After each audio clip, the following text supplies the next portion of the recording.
SpaceX Starship. Of the many things, we'll talk about the evolution, or how it came to be, the design, and the prototypes which have had a fair share of explosions. Let's get started. The development of the craft has been slow and experimental and mostly funded by the company itself. The experiments are done by the rocket prototypes. In certain cases, they have been well overpressured to try and make it explode. This would have been done in this case to prove that they can go well over the required amount of pressure. They conduct static fires before launch, mainly to make sure everything is working properly. After all the tests are successful, if they are, they will continue and maybe launch the vehicle. The prototypes that have launched go to a certain altitude and then attempt to land. The first craft ever made that used a Raptor engine was the Starhopper. The craft had three legs, which could not be retracted, and it was considerably smaller than the real craft. In April 2019, it did two hops each on tether. Then later that year, around July, they did an untethered flight. The untethered flight went 25 meters or 80 feet. Then, in August the same year, it went 150 meters, 500 feet, six times the previous ones. 1 month later, the CEO presented plans for the booster, the in-space refueling capacities, the landing procedure of the upper stage, heat shielding, potential other places it could go, and a change in design. This is when they changed the body from carbon composites to stainless steel. Some reasons were the lower cost, the ease of manufacturing, and the higher melting point. The Mk1 and 2 prototypes were said to have already been in production before the announcements and changes. Mk1 was at Boca Chica, Texas, while Mk2 was at Cocoa, Florida. None of them flew, as Mk1 was destroyed in a pressure test, while the Mk2's facilities were being unconstructed. Afterwards, SpaceX started attaching the prefix SN to the upper stage variants instead of Mk. SN1, 2, 3, 4, and 4 never flew. SN5 had only one Raptor engine and went 150 meters or 500 feet high, and SN6 repeated the hop.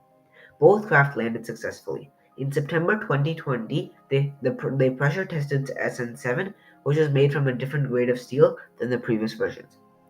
That same month, they fired a vacuum Raptor engine for the full expected duration. 8 was the first prototype to attempt a high-altitude flight. In December 2020, the craft flew to an altitude of 12.5 kilometers. Then went and shut down its engines. They cut out one at a time to minimize shock.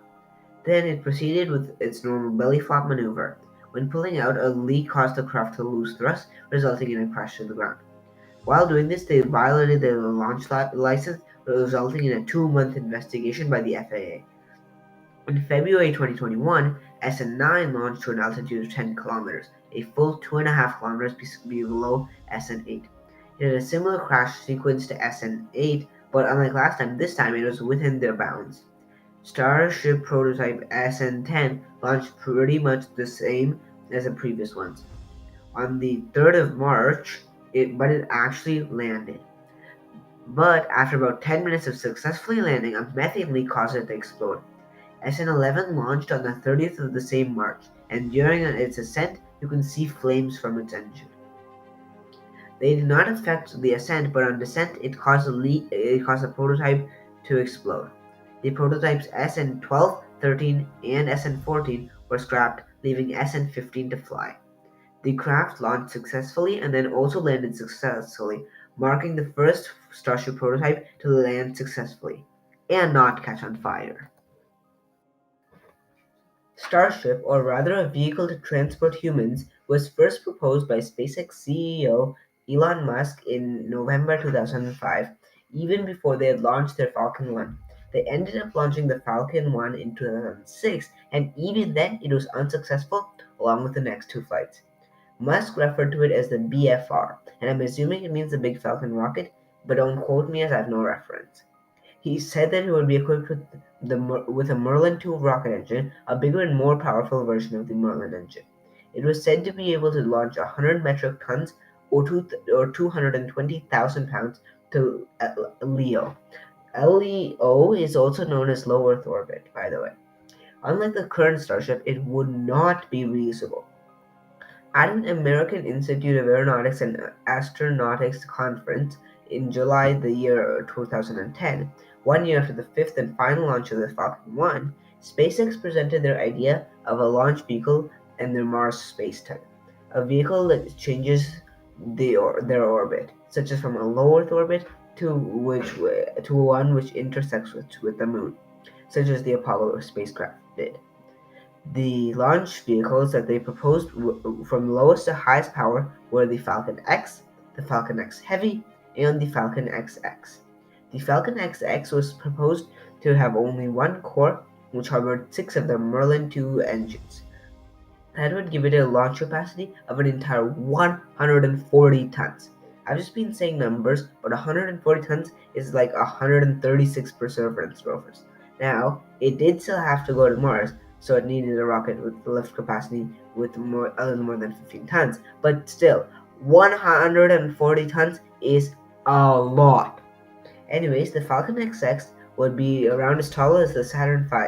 In public, they also talked about MCT, or Mars Colonial Transporter. It could carry 100 tons or 100 people. It would be powered by a methane-fueled Raptor engines, and not the kerosene-powered Merlin 2s.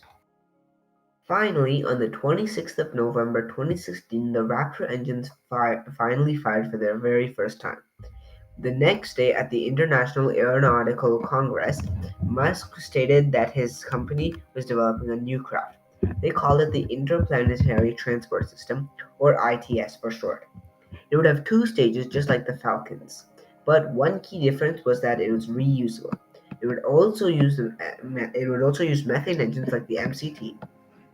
This was the closest they'd so far gotten to the modern Starship, as they had the reusability and the Raptor engines, but one key difference was that instead of using the stainless steel of the modern ship, they were using carbon fiber, just like the modern Electron rocket. It was said to have a very low launch price, even though it could launch 300 metric tons to orbit, or 660,000 pounds to LEO. It would also have three variants: a cargo version for taking satellites and other cargo to orbit, a crew version to transport people, and a tanker version which transported fuel to get the other versions farther. The same time in the next year, the CEO announced the BFR. The BFR was a refined version of the ITS. It had a lower launch capacity of only 150 tons, or 330,000 pounds. It was just basically a smaller version of the ITS. It also had more areas it could operate for. The next year, Dear Moon was announced by the Japanese billionaire Yusaku Maezawa. Sorry if I mispronounced the name.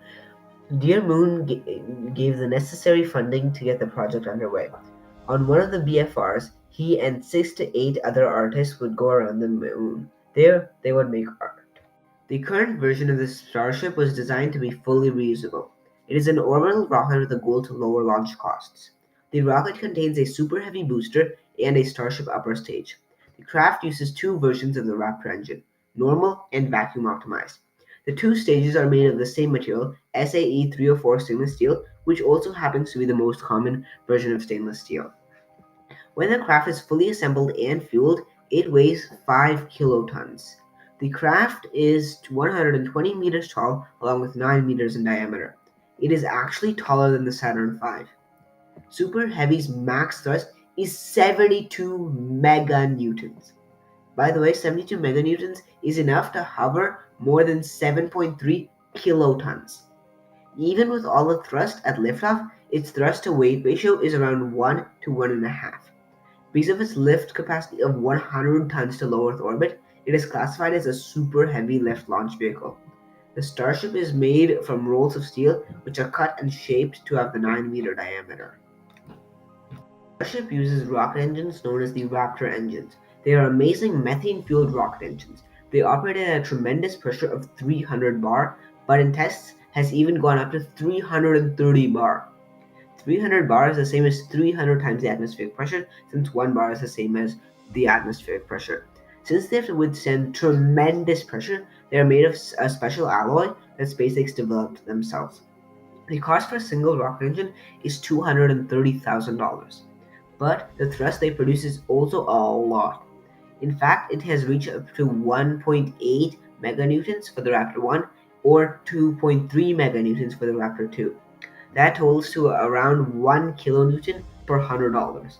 That means per $100 it costs, it produces 1 kilonewton of thrust. The Raptor engines are said to run at an oxygen to methane ratio of 3.5 to 3.7 to 1. This results in a slightly fuel-rich combustion, meaning there is still some energy left. The most likely reason for this to be done is to lower the temperature. If it was burned at the 2 to 1 ratio, which happens to be the most fuel efficient, the engine would most likely overheat, melt the tubing, burst the fuel pipes, and be an overall disaster, which would probably result in an explosion. The engine's exhaust contains water, carbon dioxide and monoxide, nitrogen oxides, methane, oxygen, and hydrogen. The engines are the only full-flow staged combustion engines that are currently being made. In the past, the Soviet Union and the US tried to make such engines. They succeeded, but they were never put on in a rocket, unlike the Raptors, which have already been installed in multiple rockets, including several which have been flown. Of course, not to orbit, though. A full-flow staged combustion engine has two preburners for the two fuels, which are connected to their turbopump counterparts. They are fed by two different fuels. One of them is fed with a touch of fuel and all the oxygen, while the other is fed by the opposite, all the fuel and a touch of oxygen. Of course, as I say all, I mean all but the touch which has gone to the other preburner. This spins turbines and pumps fuel back into the preburners. The exhaust of the preburners is then fuel-rich or oxygen-rich, meaning it has a lot of it. This then can be burned to the main combustion chamber for thrust. For more information on stage cycles, I'll leave a link to a video by the Everyday Astronaut. Super Heavy is the name of the first stage of the Starship stack. It is 70 meters tall, 9 meters wide, and can hold up to a total of 33 sea-level Raptor engines. As we said before, the booster provides 72 meganewtons of thrust. The tanks can hold up to a total of 3.6 kilotons of propellant, or 9.7 million pounds. Of that, 2.8 kilotons, or 6.2 million pounds, are liquid oxygen, while 0.8 kilotons, or 1.8 million pounds, is methane. It is said to have a total of 280 liters of hydraulic fluids for its systems. Of the total dry mass of 160 to 200 tons, 80 tons are for the tanks, while the engine mount is combined with the engines and is actually only 2 tons. The interstage, which connects the two stages together, is 20 tons. Its 3-ton grid fins are actually powered by electricity. The fins are aligned as you would expect. Instead of being 90 degrees apart, they are different amounts apart to give better control in certain axes. Another important function of these amazing fins is to land the booster. Why they have to land the booster is because the booster doesn't have legs. So instead of legs, the booster lands using Mechazilla. This is a structure which is a set of arms and the launch tower. Why it can use Mechazilla and not legs is because it doesn't have to land on different planets.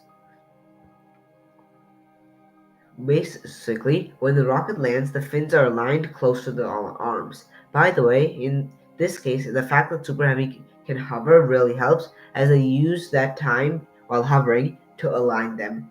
Anyways, once the rocket cuts off, the arms will also go down with it, but that is also to absorb shock. The second stage is quite a bit different than the first stage. It is only 50 meters tall, 20 meters less than the booster, while still being 9 meters in diameter. The second stage will also be able to be used during longer stays in space. Its dry mass is also quite a bit lower than the boosters. The second stage has a dry mass of only 100 tons. Its payload volume is said to be 1,000 cubic meters or 35,000 cubic feet. That is so big that makes a pressurized volume of the International Space Station look a little small. The ship has an internal volume of 80 cubic meters bigger than the ISS, even though the ISS took decades to make. It can hold a total of 1.2 kilotons or 2.6 million pounds of fuel. Of that, some of it is in the header tanks. and the rest is in the main tanks. It has two different tanks because when it loads and it does its crazy maneuver, which tilts the fuel. When the tanks are too low, the engine will also take in some air, and that won't give enough fuel and everything, and will also damage the engines. The craft also has reaction control thrusters. The rocket has six engines, three for vacuum optimized, three for sea level. The flaps on the rocket do two things. One, they produce extra drag on the way down, and two, they help control the craft, just like the grid fins on the Falcon 9s and Super Heavy. It has a total of four flaps, two small ones at the top and two bigger ones at the bottom. The heat shield is to keep the craft from melting during re-entry and is made of thousands and thousands of hexagonal tiles. The tiles are made of silica and are meant to make and require no maintenance. They are slightly spaced out because when the craft re-enters, it will get hot and the tiles will expand.